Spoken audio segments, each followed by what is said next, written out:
Saudaraku, yang menentukan kita tempatnya itu pergumulan yang sungguh-sungguh.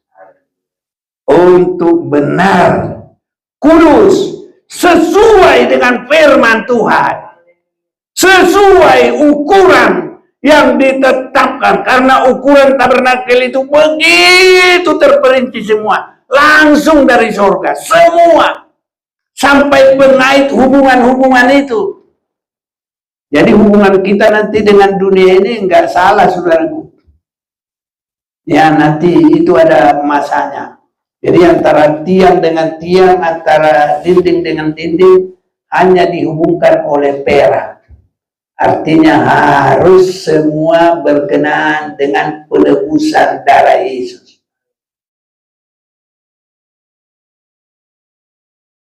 Salam kasih dalam Tuhan kita Yesus Kristus. Haleluya.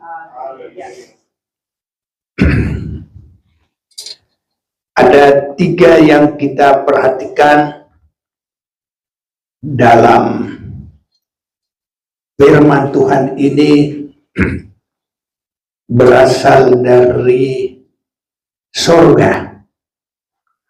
Yang pertama adalah Allah pencipta langit bumi segala isinya.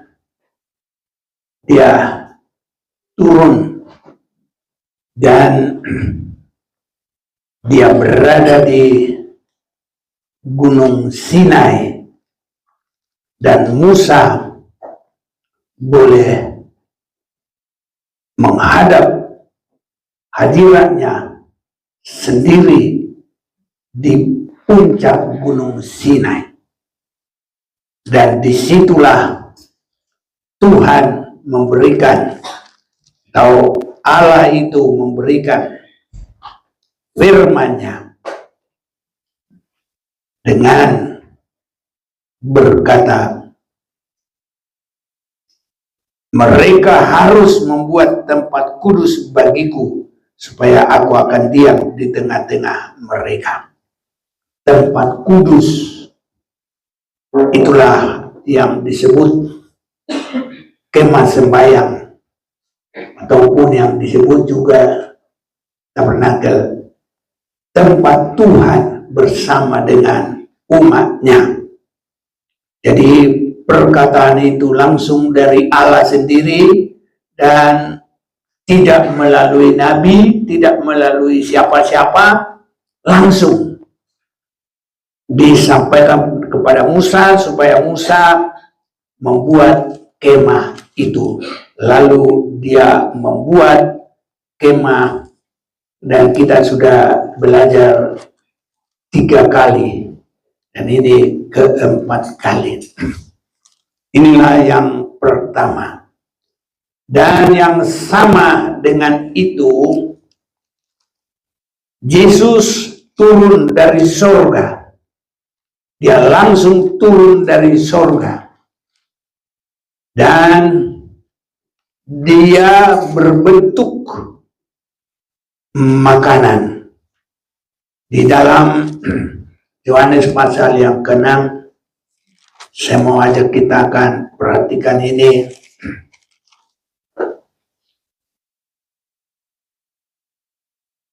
Yohanes pasal yang ke-6, ayat yang ke-48. Akulah roti hidup.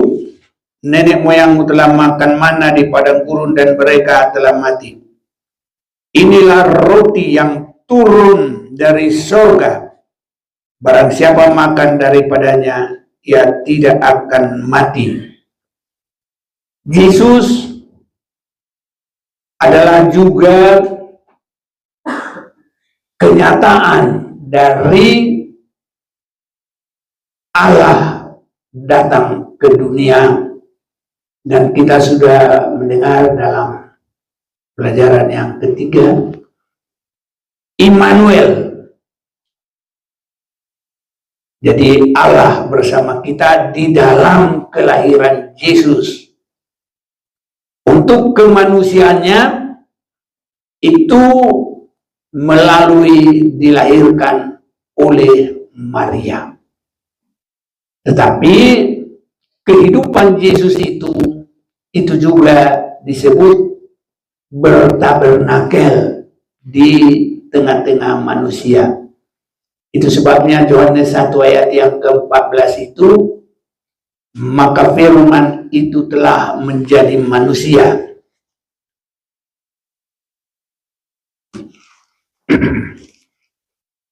Artinya susunan kehidupan dalam perilaku. Firman itu telah menjadi manusia dan diam di antara kita, dan kita telah melihat kemuliaannya, yaitu kemuliaan yang diberikannya sebagai anak tunggal Bapa, penuh kasih karunia dan kebenaran. Dan prosesnya adalah di dalam kelahiran melalui seorang perawan suci, Maria. Dalam Matius pasal 1 kita sudah sering mendengar itu, tapi untuk begitu jelas saya juga sempatkan untuk membacanya. Ayat 23, Matius 1:23. Sesungguhnya anak darah itu akan mengandung dan melahirkan seorang anak laki-laki, dan mereka akan menamakan dia Immanuel, yang berarti Allah menyertai kita.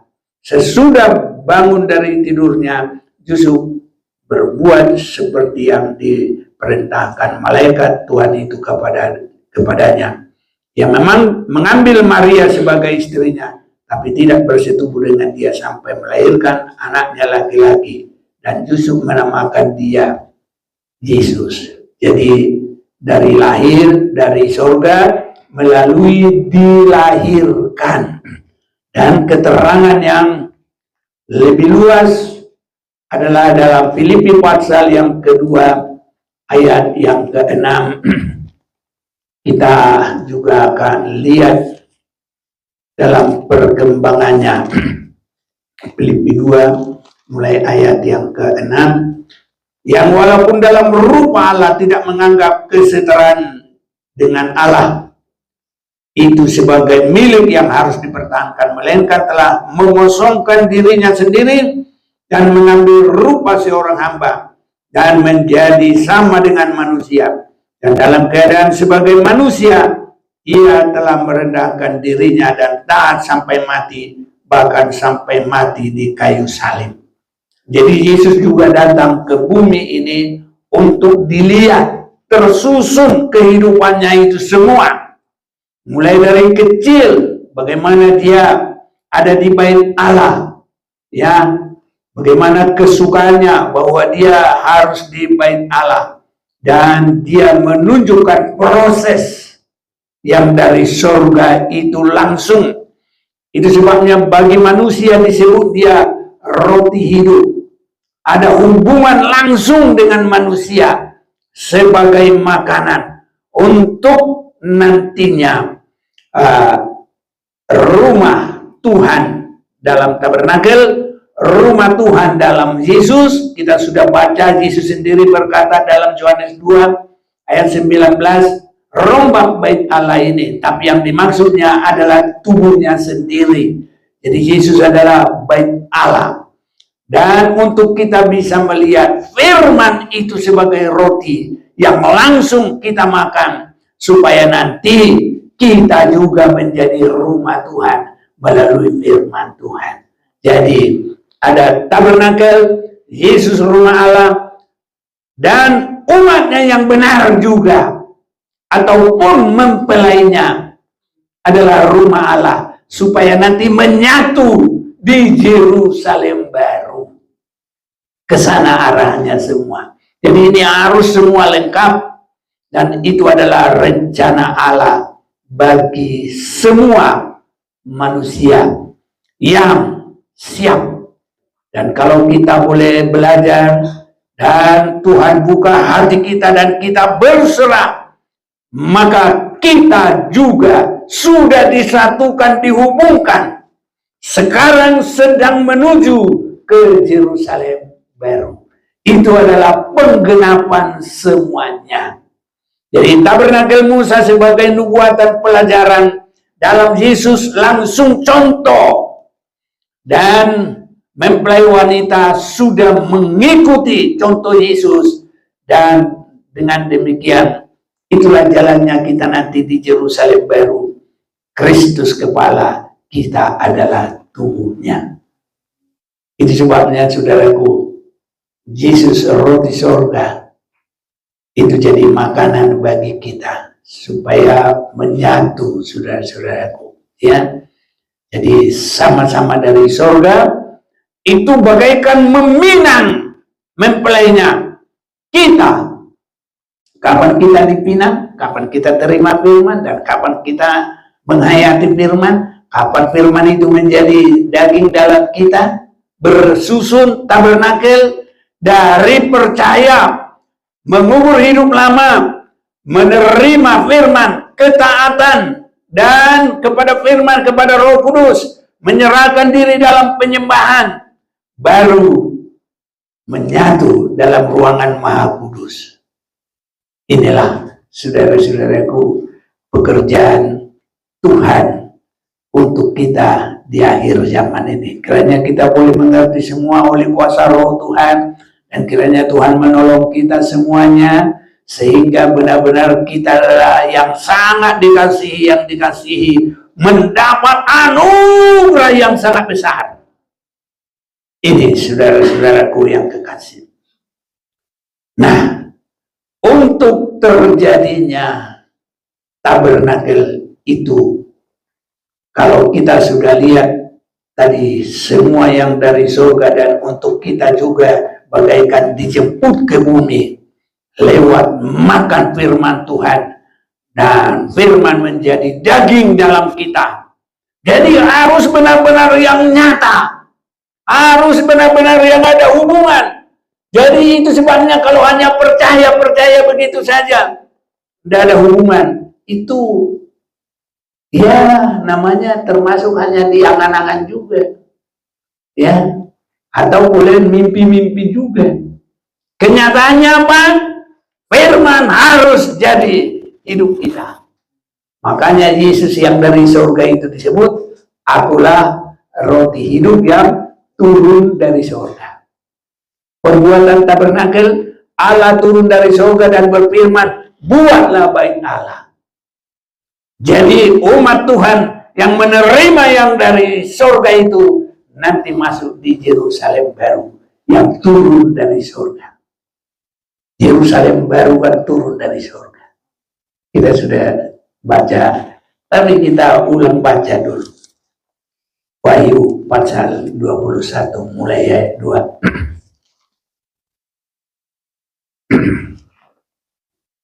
Dan aku melihat kota yang kudus Yerusalem yang baru turun dari surga, dari Allah, yang berhias bagaikan pengantin perempuan yang berdandan untuk suaminya.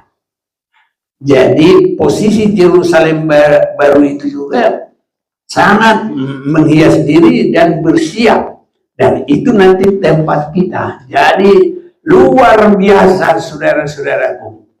Nanti kita kalau lihat lagi, ya, serba emas, ya, atau kita mulai dulu melihat, mulai tuju.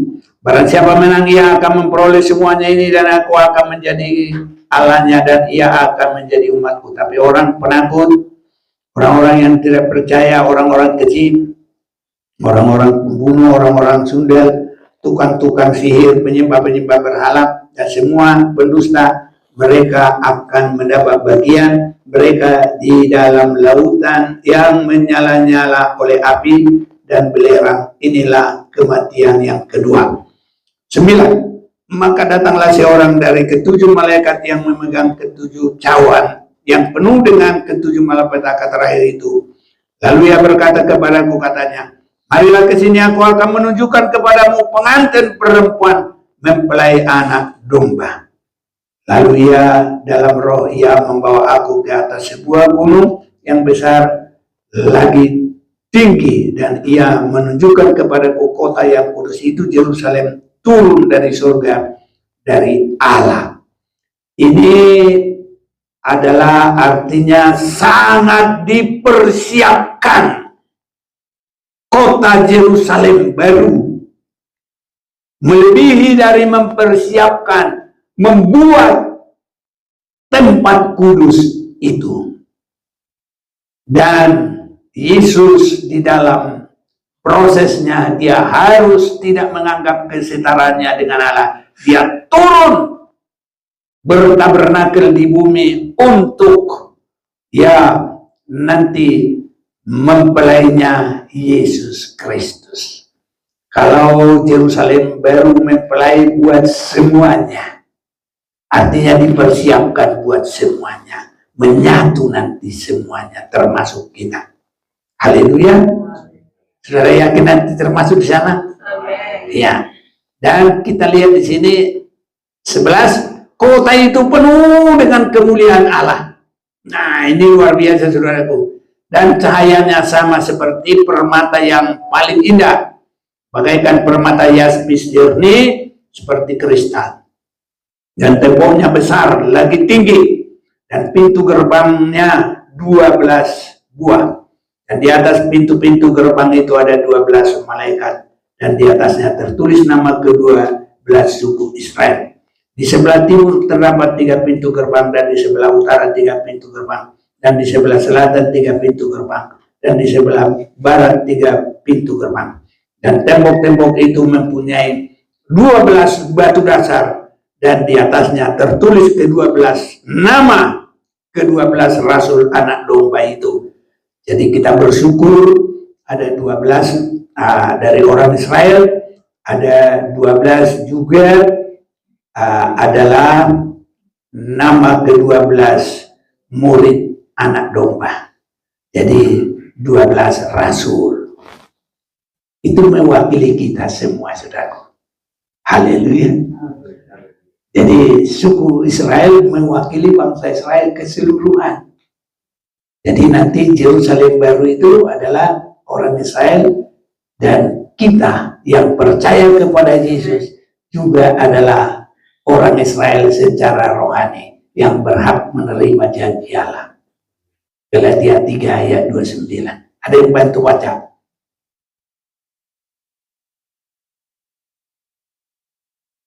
Ya, baca. Galatia 3 ayat yang ke-29. Iya. Demikian firman Tuhan. Dan jikalau kamu adalah milik Kristus, maka kamu juga adalah keturunan Abraham dan berhak menerima janji Allah. Amin. Jadi kita harus menyatu dengan roti hidup itu, supaya kita berhak, saudaraku, nanti. Dan ia yang berkata, ini Wahyu 21, saya lanjut ayat 15. Dan ia yang berkata, dengan aku mempunyai suatu tongkat pengukur dari emas, untuk mengukur kota itu serta pintu gerbangnya dan temboknya. Kota itu bentuknya 4 persegi, panjangnya sama dengan lebarnya. Dan dia mengukur kota itu dengan tongkat itu 12.000 stadia panjangnya dan lebarnya, dan tingginya sama.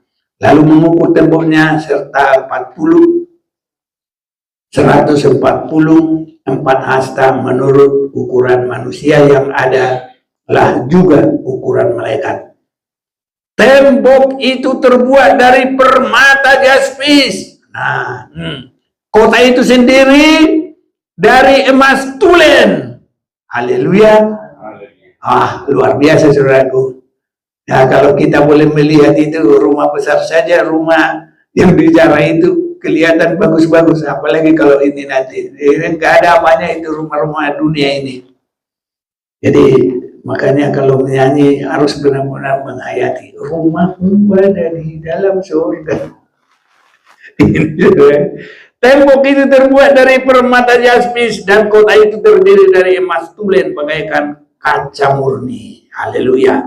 Dan dasar-dasar tembok kota itu dihiasi dengan segala jenis permata dasar. Yang pertama batu yaspis, dasar yang kedua batu nilam, dasar yang ketiga batu merah, dasar yang keempat batu zamrud, dasar yang kelima batu unam, dasar yang keenam batu sardis, dasar yang ketujuh batu ratna cempaka, yang kedelapan batu beril, yang kesembilan batu krisolit, yang ke-10 batu krisopras, yang ke-11 batu laut Suardi, dan yang ke-12 batu kecubung. Dan ke-12 pintu gerbangnya itu adalah 12 mutiara. Setiap pintu gerbang terdiri dari 1 mutiara, dan jalan-jalan kota itu dari emas murni bagaikan kaca bening. Haleluya. Rumah orang hanya dengan teraso ataupun ubin yang licin aja sudah hebat. Kalau nanti saudaraku Yerusalem baru benar-benar terbuat dari emas tulen. Nah, saya sengaja membuka itu, saudaraku. Itu juga nanti tetap untuk kita bisa padukan dengan pembuatan tabernakel. Ya, bagaimana kita nanti ke Yerusalem baru, saudara-saudaraku, diawali dengan masuk dalam kebenaran nubuatnya. Ya, inilah nubuat sebelum ke Yerusalem baru. Berfirmanlah Tuhan kepada Musa. Ini Keluaran 25 ayat 1. Katakanlah kepada orang Israel supaya mereka memungut bagiku persembahan khusus dari setiap orang yang terdorong hatinya. Haruslah kamu pungut persembahan khusus kepadaku itu. Jadi, saudara-saudaraku, rumah Tuhan atau kemah sembahyang itu atau tabernakel itu tidak akan jadi tanpa melibatkan.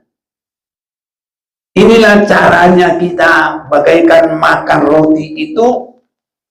Inilah caranya kita nanti dilibatkan sampai ke Yerusalem baru itu.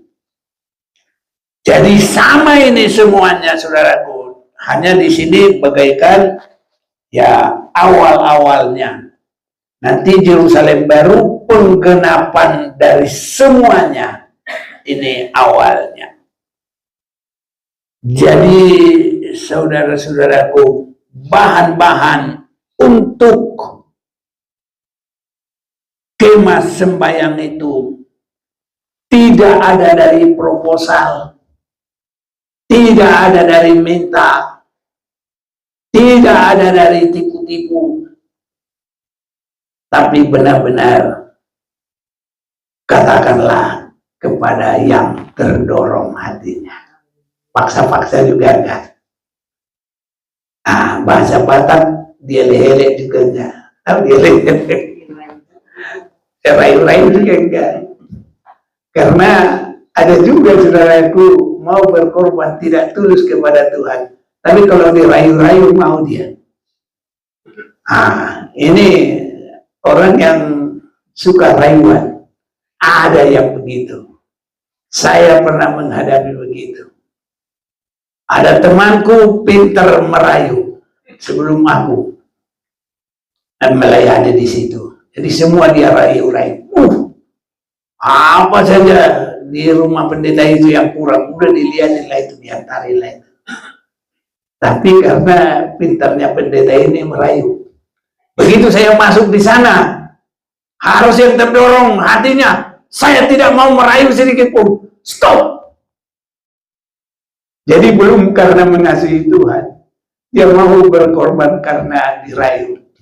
Jadi masih banyak yang ingin sanjung-sanjungan, ya dirayu-rayu.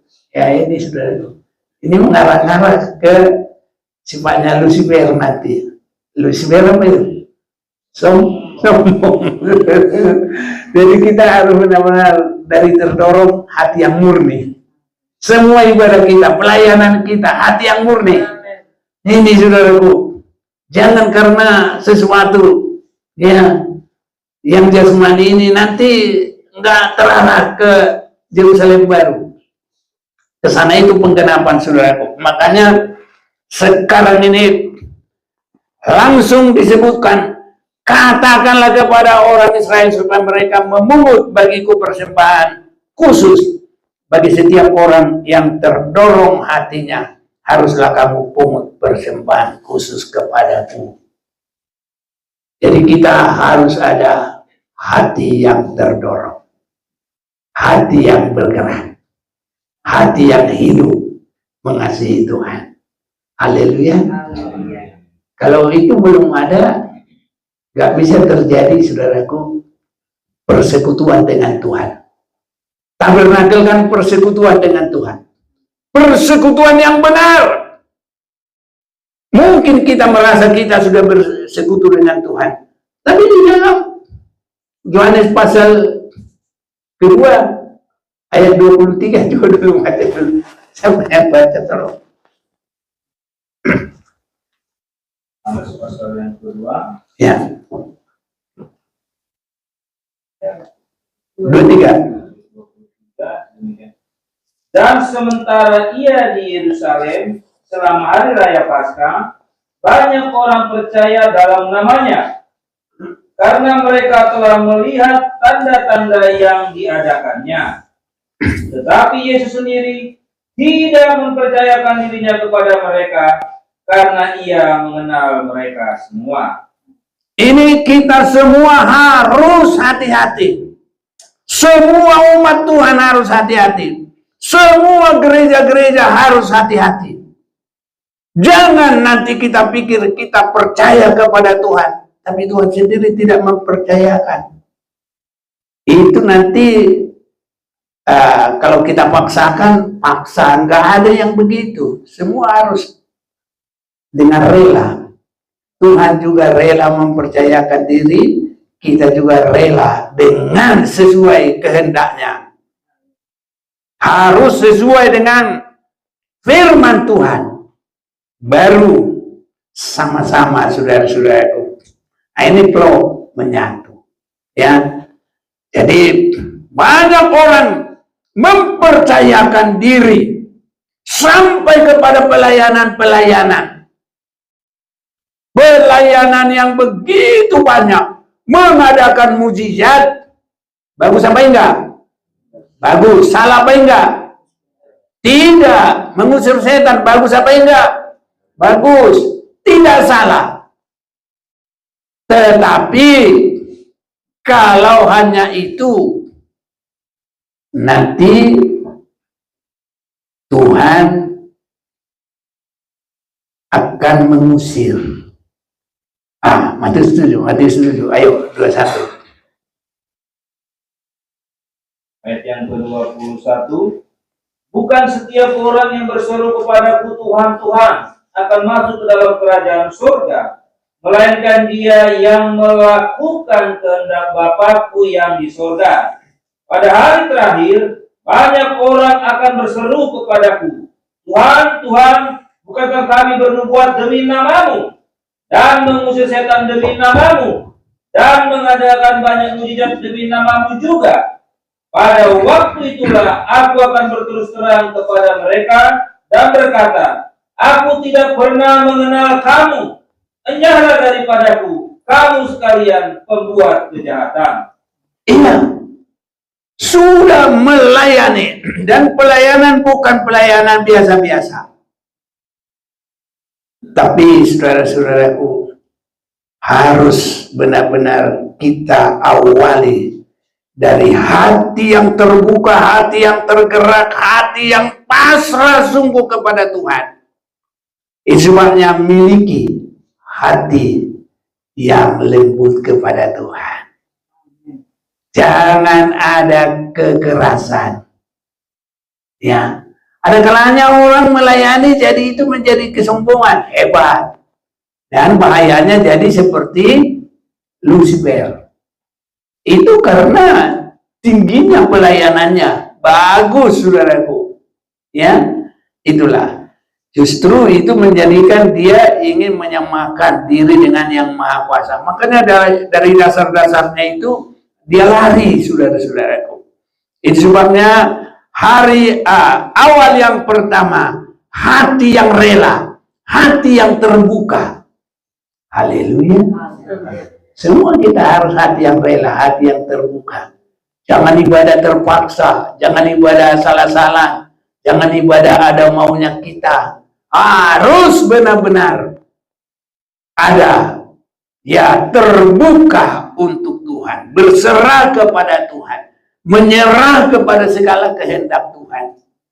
Sebabnya kalau kita menyanyi, jiwaku terbuka untukmu Tuhan, selidiki, nyatakan segala perkara, singkapkan semua yang terselubung, supaya ku layak di hadapanmu Tuhan.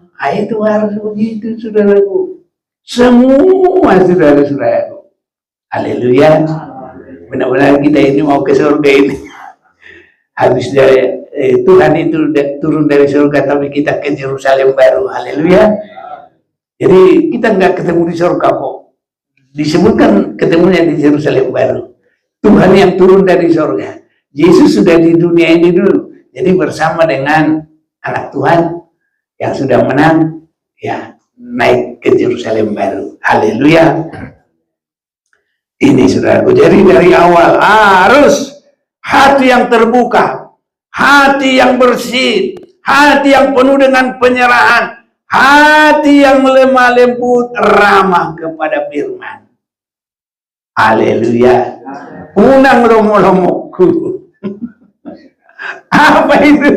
Suka-sukaku. Makanya saya tidak senang ada nyanyi suka-sukamu Tuhan. Tuhan gak pernah suka-suka. Semua terarah, terkoordinir, ya dan amin. Gak ada pakai suka-suka. Semua sudah terancang, begitu teratur. Negara ini saja kalau nggak dirancang dengan teratur, makanya begitu kacau, saudaraku. Jadi harus jejak dalam kebenaran. Haleluya. Jadi kita juga harus belajar, saudaraku, menjadi yang jejak. Jangan yang lomo-lomo, yang suka-suka. Iya, yang lomo-lomo itu kayak daun yang diombang-ambingkan oleh angin. Apalagi bulung motung. Tahu bulung motung? Itu apa? Ada daun, atasnya itu hijau, ya, bawahnya itu putih. Jadi kalau ada angin, putih hijau, putih hijau, putih hijau. Jangan begitu, saudaraku. Harus tetap putih bersih oleh darah Yesus. Ini saudara-saudaraku, ya. Begitu, saudaraku. Kalau begitu semua kita ini, waduh, pasti nanti. Karena kita lihat Yerusalem baru itu diukur semuanya, saudaraku. Oh, begitu saja. Lantainya aja semua kita, jalan-jalannya kita baca tadi. Makanya kita baca dulu tadi Wahyu 21. Apa tuh namanya? Emas murni. Haleluya. Itu tadi dari 9. Baca itu nanti sampai selesai Wahyu 21 itu. Waduh, saya kalau baca itu luar biasa. Kayak apa itu nanti? Ya, jangan sampai kita yang dengar ini nanti tidak akan melihat. Harus semua melihat. Harus semua ada di sana. Sedikit-sedikit tahu. Haleluya. Haleluya. Makanya menang terus. Nah, kita belajar, saudaraku. Bukan untuk apa-apa, tidak. Ya, kita ini kan nggak tahu kita umurnya berapa. Saya nggak tahu, terserah Tuhan. Nah, tapi yang penting harus ketemu di situ nanti kita ini semua. Jadi supaya itu boleh terjadi, menang dulu, saudara. Berjuang. Jangan asal-asal, jangan ukuran-ukuran kita. Masuk dalam ukuran Tuhan. Ini saudara-saudaraku. Ayat 3. Kalau tadi hati yang sudah terbuka, ya, inilah persembahan khusus yang harus kamu pungut dari mereka. Langsung yang pertama, ini Keluaran 25. Masih ada yang nanya tadi. Keluaran 25 yang kita baca ayat 3. Inilah persembahan khusus yang harus kamu pungut dari mereka. 1, emas. 2, perak. 3, tembaga. Baru kain ungu muda, kain germisi, linen halus, bulu kambing, kulit domba, dan selanjutnya semua sampai ke bawah. Saudara-saudaraku, kita mau baca dulu. Ayo, siapa yang baca? Bantu baca. 2 Timotius 2 ayat 20-21.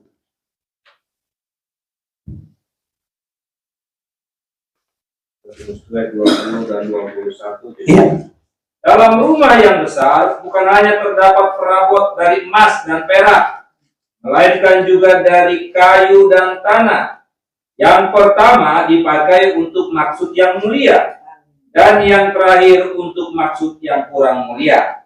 Jika seorang menyucikan dirinya dari hal-hal yang jahat, ia akan menjadi perabot rumah untuk maksud yang mulia. Haleluya.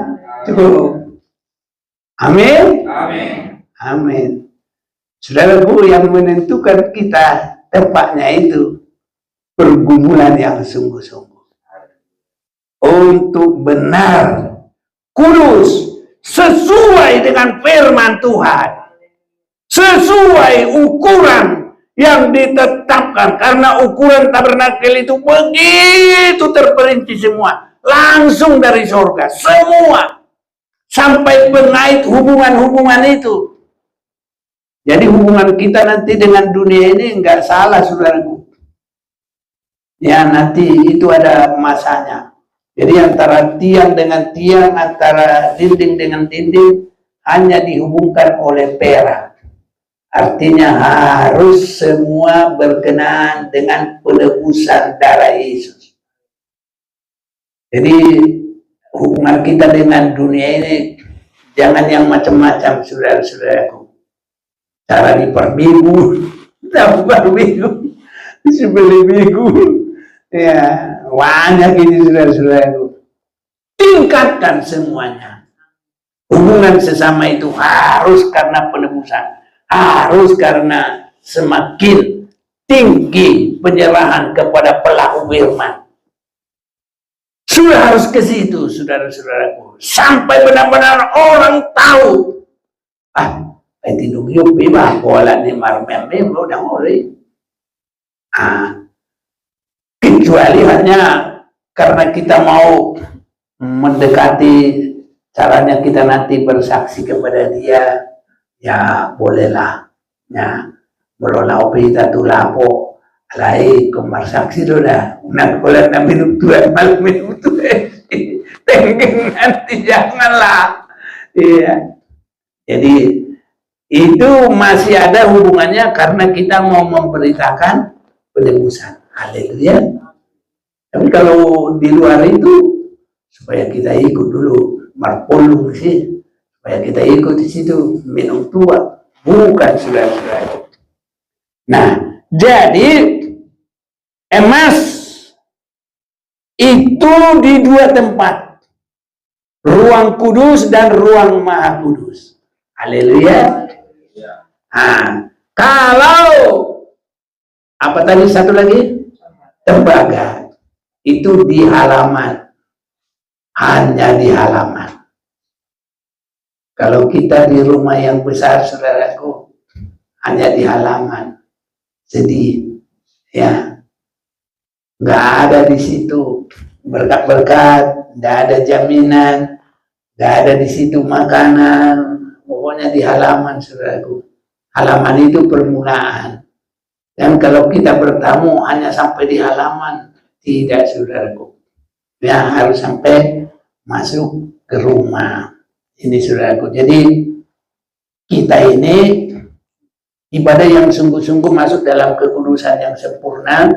Semakin kita mau dikuduskan, maka semakin baik kedudukan kita. Dan kalau Allah itu adanya di ruang Maha Kudus, bertemu dengan Allah harus sampai meningkat sampai ke situ, saudaraku.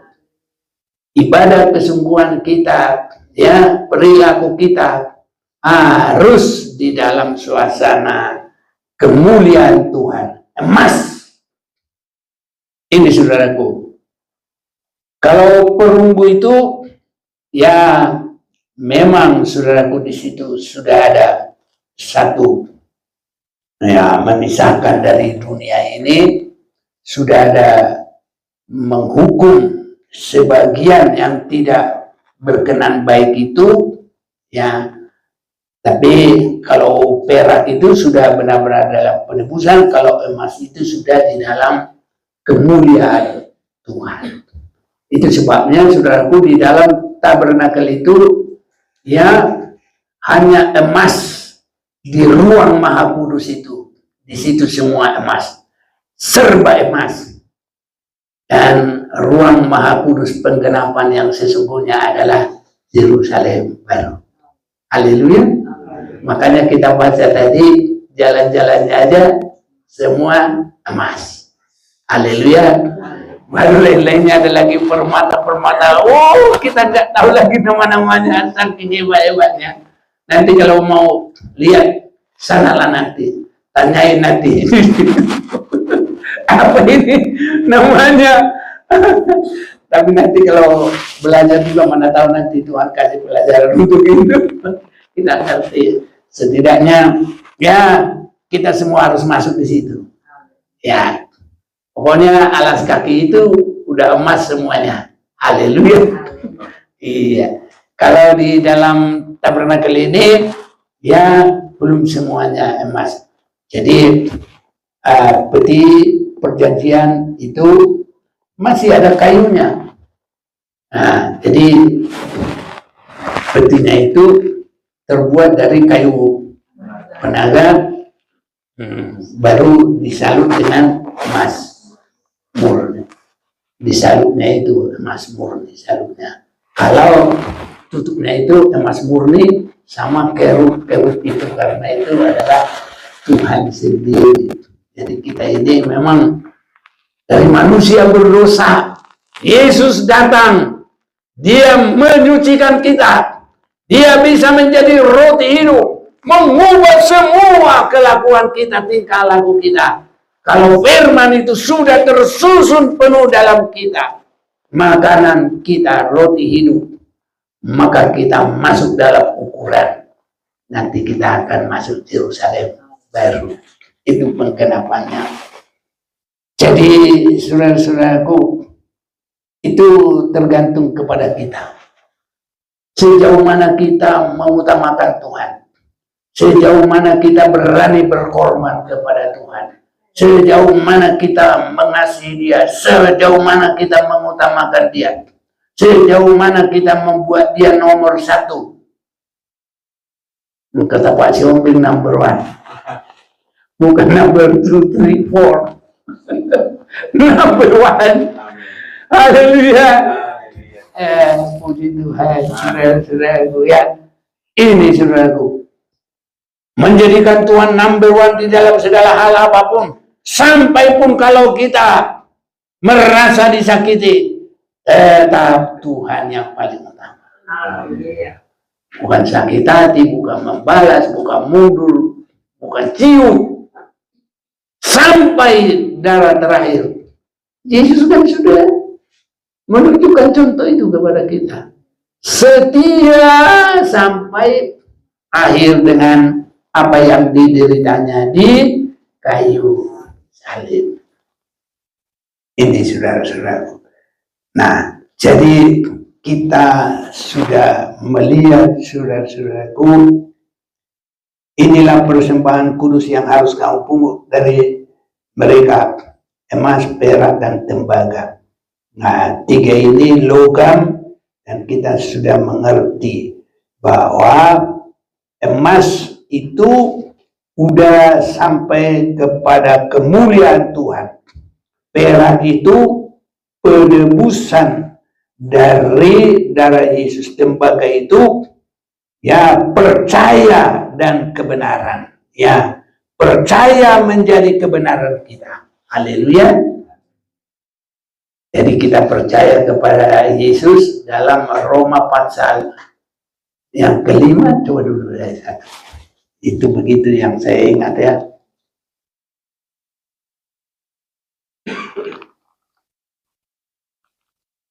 Dapat? Ayat 1. Ya. Hasil pembenaran. Ya. Sebab itu kita yang dibenarkan karena iman, Ya. kita hidup dalam damai sejahtera dengan Allah oleh karena Tuhan kita Yesus Kristus. Oleh Dia kita juga beroleh jalan masuk oleh iman kepada kasih karunia ini.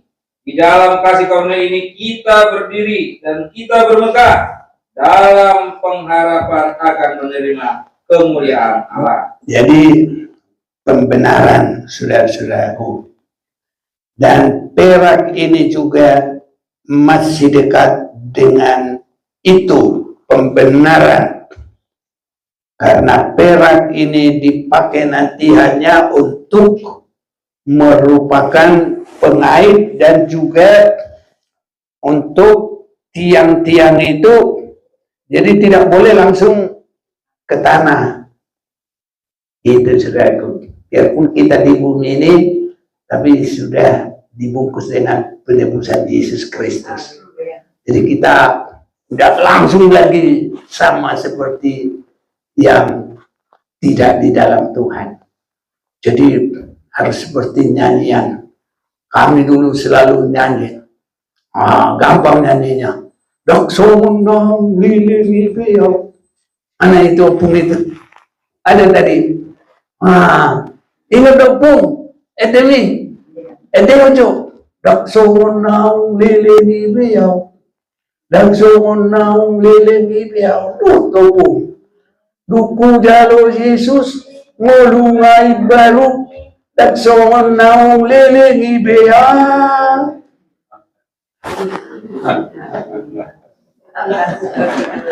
Bahasa Indonesianya, ku takkan seperti dulu lagi, ku takkan seperti dulu lagi. Setelah terima Yesus, hidup jadi baru, ku takkan seperti dulu lagi. Harusnya nyata. Biar Tuhan tolong kita berubah semua. Yang malas jadi rajin. Gerak. Hidup. Saya juga orang bilang, jangan begitu juga. Tapi harus ngapalah. Enggak, saya bilang, Tuhan yang tolong gue. Ya.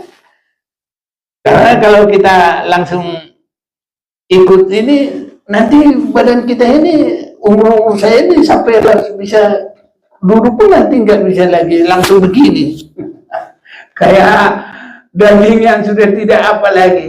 Makanya saya kan gerak-gerakan tetap ngapa walaupun gitu. Harus ada jaminan. Haleluya. Semangat. Jadi saudara-saudaraku, ya, emas menentukan, dan itulah untuk bisa benar-benar masuk di hadirat Tuhan. Tidak cukup hanya dengan tembaga, tidak cukup dengan perak, harus semua serba emas. Dan itulah Yerusalem baru. Itu penggenapannya, saudara-saudara. Yesus nanti di situ bersama dengan umatnya. Allah Bapa bersama dengan umatnya. Saudara-saudaraku, kita mau lihat dulu pembangunan tabernakel ini dari hati-hati yang tergerak. Itu emas saja, saudaraku, diperhitungkan 1 ton. Banyak apa dikit? Banyak ya? Oh, banget. Itu saudaraku. Nanti bila perlu perinciannya bisa kita perinci.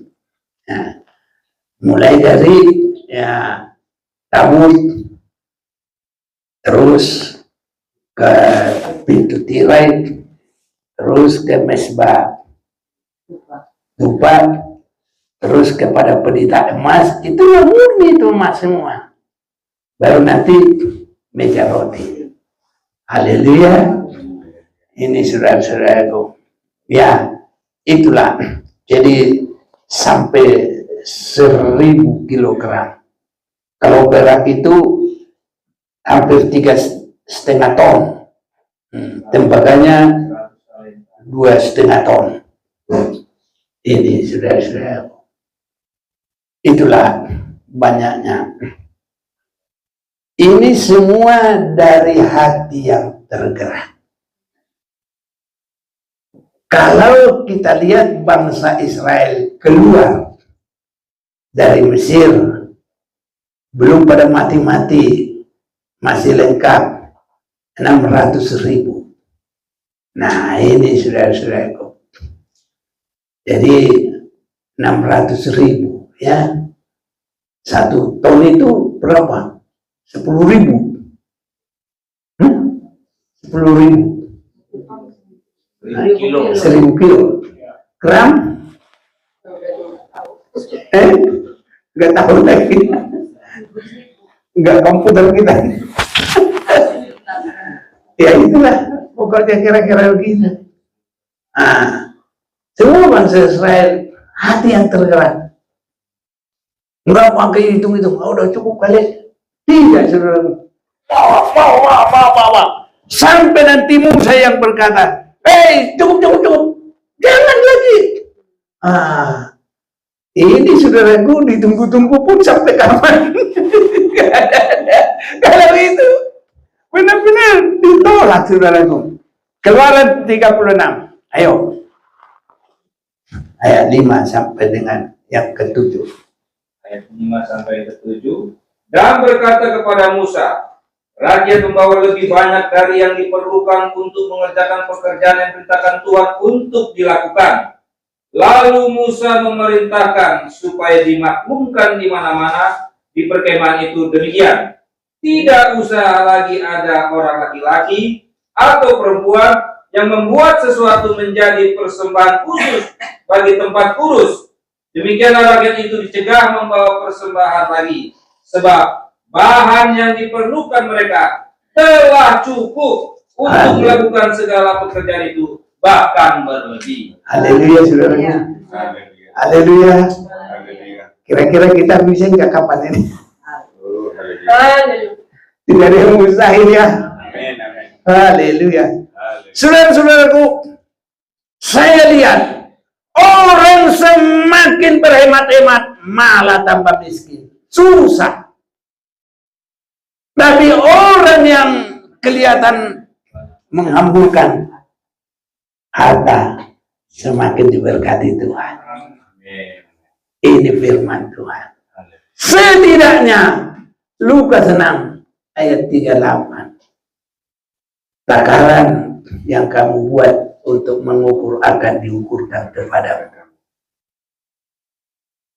Sebelum kita baca, mau limpah diberkati Tuhan? Amin. Berani limpah memberi kepada Tuhan. Haleluya. Baru nanti akan diukurkan kepada kita. Jangan pelit-pelit. Saya katakan jangan pelit-pelit. Kalau saya katakan bukan dari saya, dari surga ini saudaraku.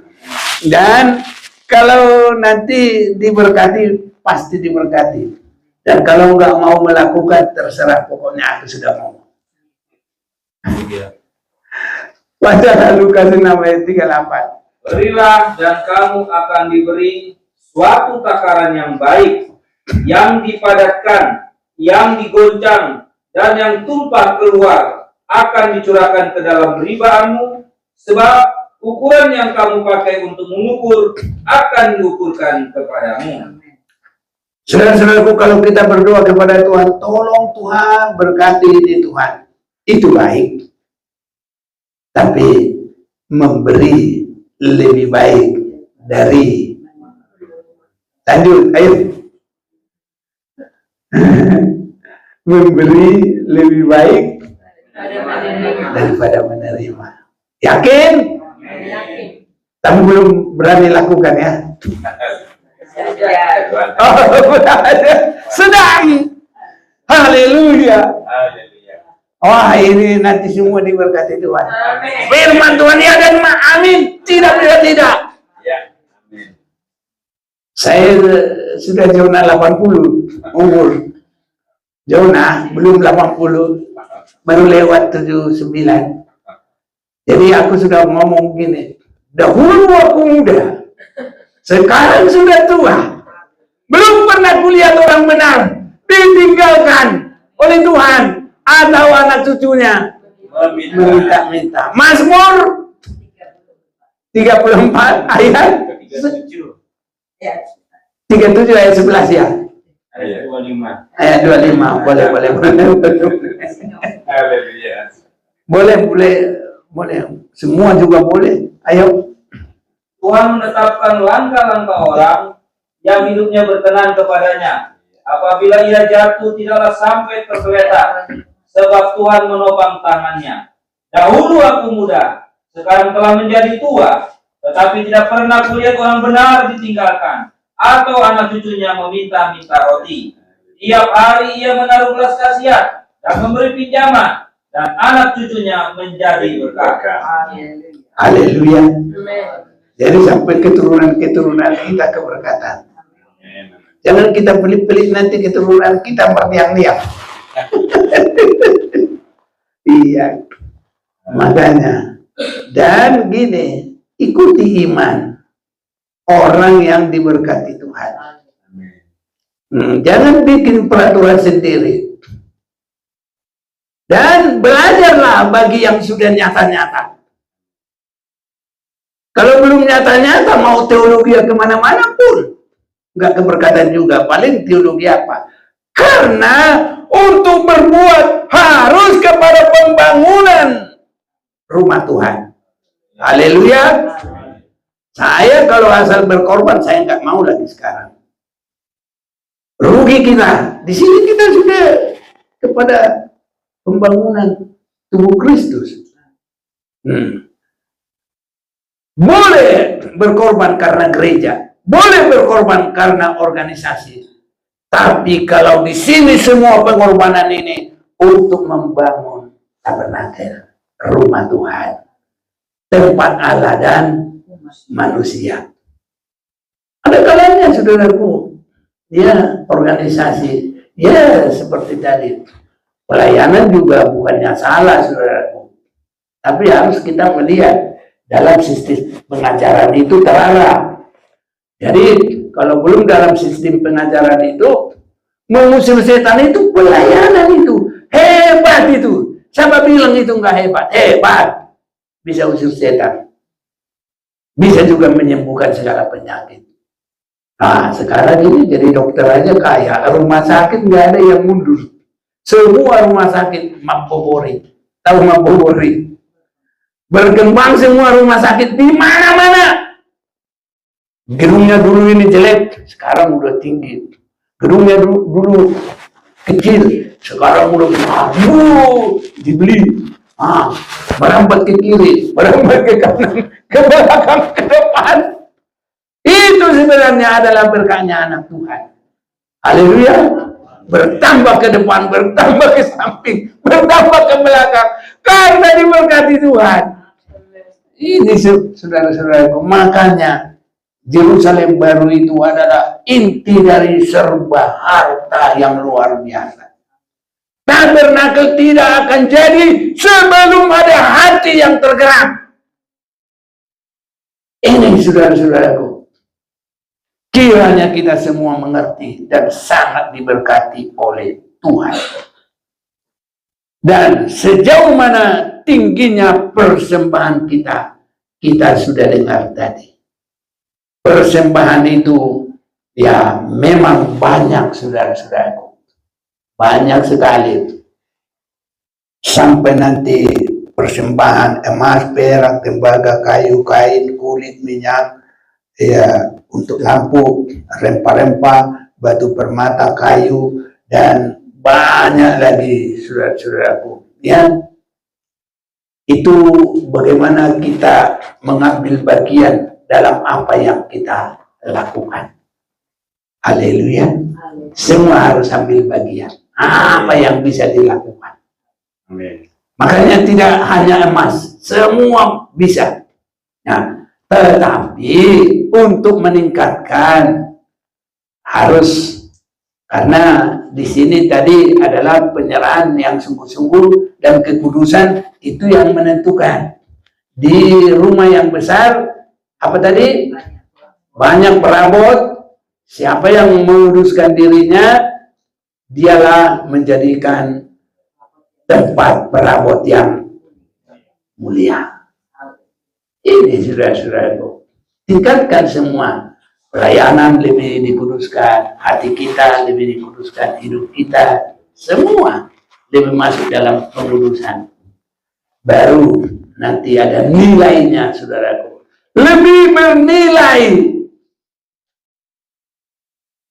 Saudara-saudaraku, kalau di kamar mandi terus nanti nggak bisa kemana-mana, karena disitulah apanya, tempatnya. Oh, sedih juga saudaraku. Ya. Tapi kalau di dalam hadirat Tuhan, ruang Maha Kudus, ya itulah yang Tuhan inginkan.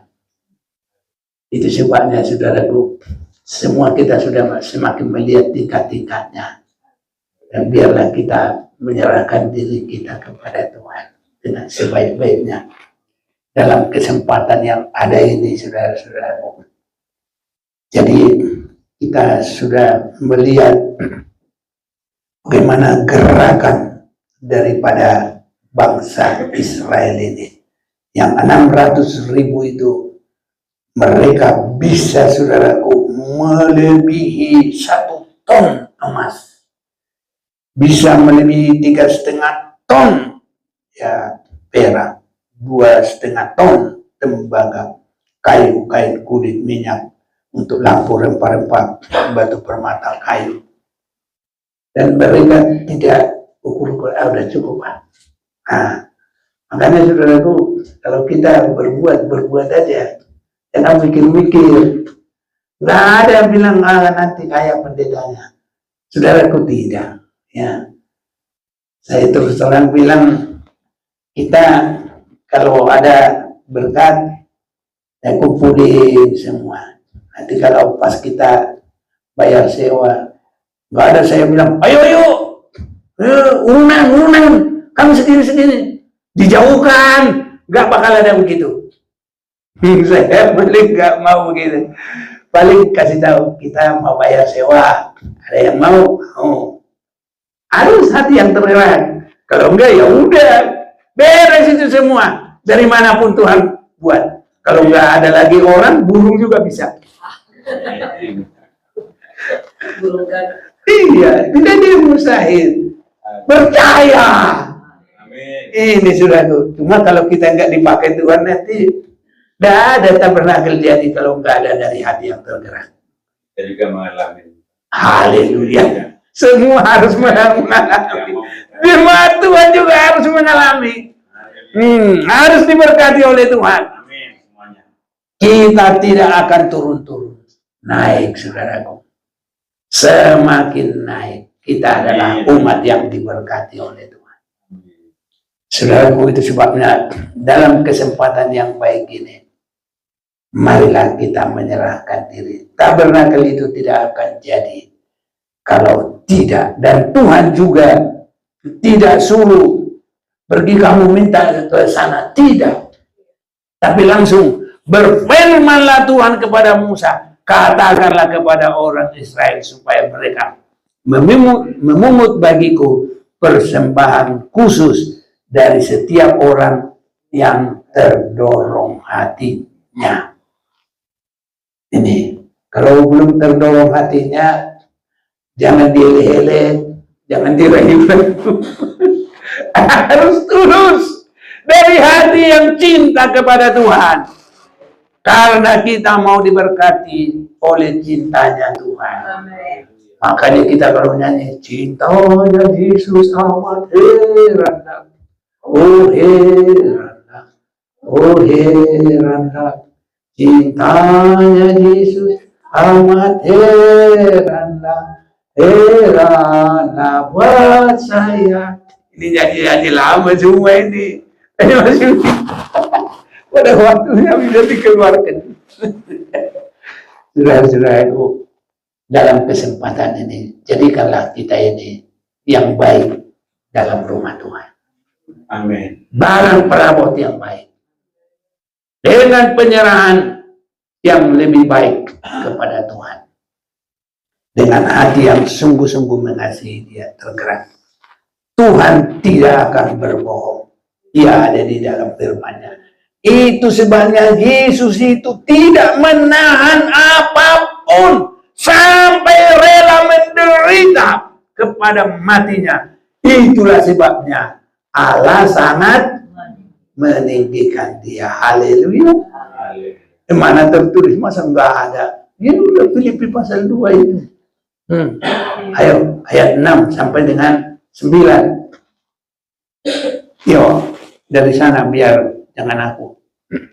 2:6-9, yang walaupun dalam rupa Allah tidak menganggap kesetaraan dengan Allah itu sebagai milik yang harus dipertahankan, melainkan telah mengosongkan dirinya sendiri dan mengambil rupa seorang hamba dan menjadi sama dengan manusia. Dan dalam keadaan sebagai manusia, Ia telah merendahkan dirinya dan taat sampai mati. Taat sampai mati. Bahkan sampai mati di kayu salib. Sampai mati di kayu salib. Itulah sebabnya Allah sangat meninggikan Dia dan mengaruniakan kepadanya nama di atas. Nama di atas segala nama. Itu sudah kesungguhan sampai kepada mati. Tidak bergerak, tidak bergeser, tidak mundur. Tetap kokoh, utuh mengasihi Tuhan. Berserah kepada Bapa di surga. Biarlah Tuhan tolong kita mengikut Yesus. Kita sudah makan roti hidup. Mengikut Yesus keputusanku. Mari kita nyanyikan nyanyian ini.